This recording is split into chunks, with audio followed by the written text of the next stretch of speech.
Hello everybody, today we've got another power supply.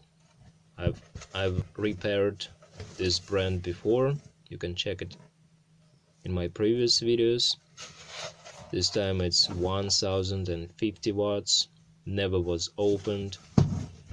Really nice power supply, and it's definitely has right to leave at least one more time. I've already checked it off camera, and also the owner told me that there was a short at the output, and that's what we should check first. I've checked 3.3 and 5 volts. Now we check 12 volts line, and you can see there is a low resistance. Let's check it in the diode mode, and it's almost a dead short, so there is no need to check any further. Now I'm gonna open it and see what is the problem, or what the problem is.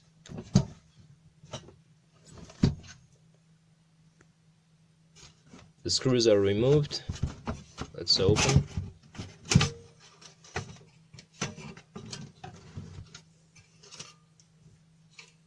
This one removed by itself.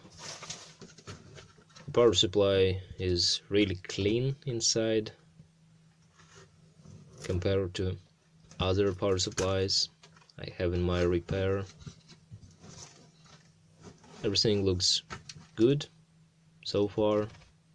No burn elements, so I should remove the PCB and check it.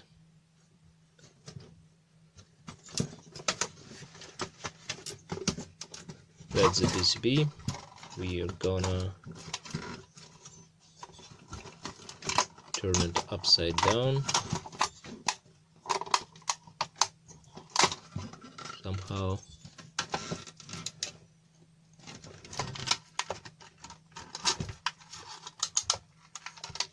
And it's not convenient, so I should better remove the back PCB also, the side PCB. Everything is removed now, nice and convenient. No burn on the insulation cover.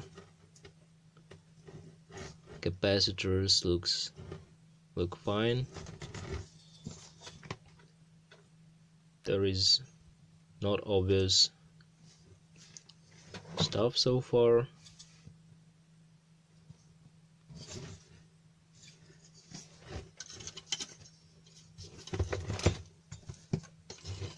Or maybe there is, yes, there is some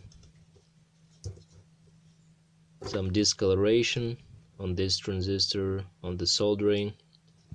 You cannot see it properly, but you should trust me. There is definitely was overheating issue, and probably those transistors are the reason why we have short at the output, at the 12 volt line, the main line of the power supply. Let's check it quickly and verify that this is our problem. From gate to the drain,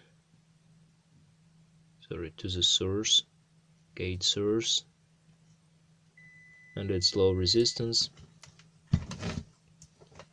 Sometimes it is normal to have a low resistance on the gate source, but I think it's not for this time.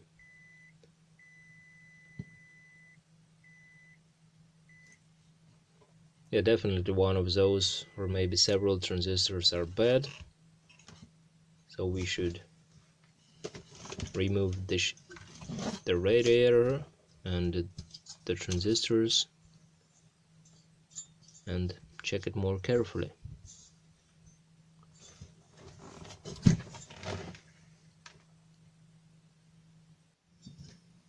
As always, gently move it and remove it. Here I can see some definite marks, some solder. From this side we can see melted insulation shield, and also on the transistor I see some cracks.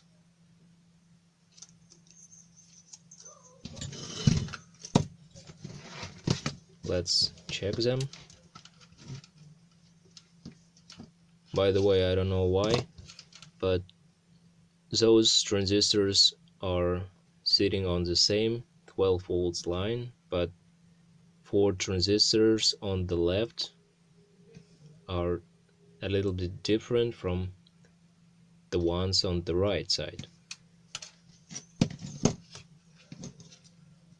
Their ratings are almost the same, but the marking are different.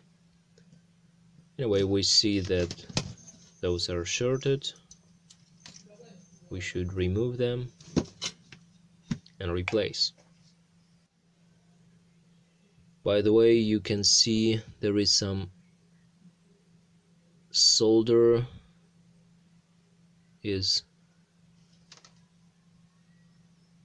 this one is a good transistor and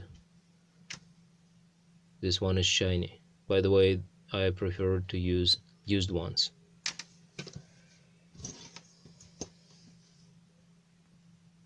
So I put those instead of bad ones, and now we should put everything back. Also, I check gate resistors. You should check them because they often fail. Everything is soldered back from this side. Also, I soldered it from this side. Additional solder.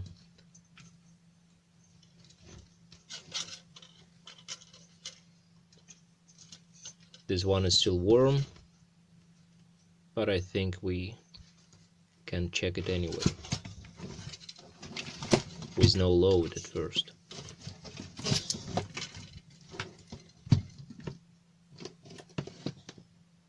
I connect my isolation transformer. As I always say, you should not do this directly from mains. This is very dangerous and can be lethal.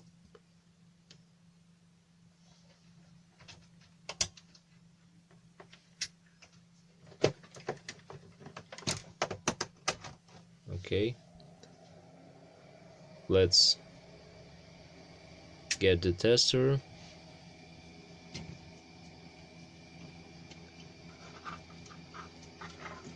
This one. And yes, power supply started and voltages are okay. Let's put everything back. And by the way, let's see the voltage, the high voltage which I was talking about. You see it's 350. At your mains probably it would be 320. This is really dangerous. So before doing any more work we should discharge it like this and verify that we discharge it. Let's put everything back now. Okay, that's the final result. Here's another tester that loads a few amps on each line. As you can see, all the the LEDs are lighting up. And let's test it with this tester one more time. Yeah, power good is normal, all the voltages are fine. So this one is saved. Thanks for watching.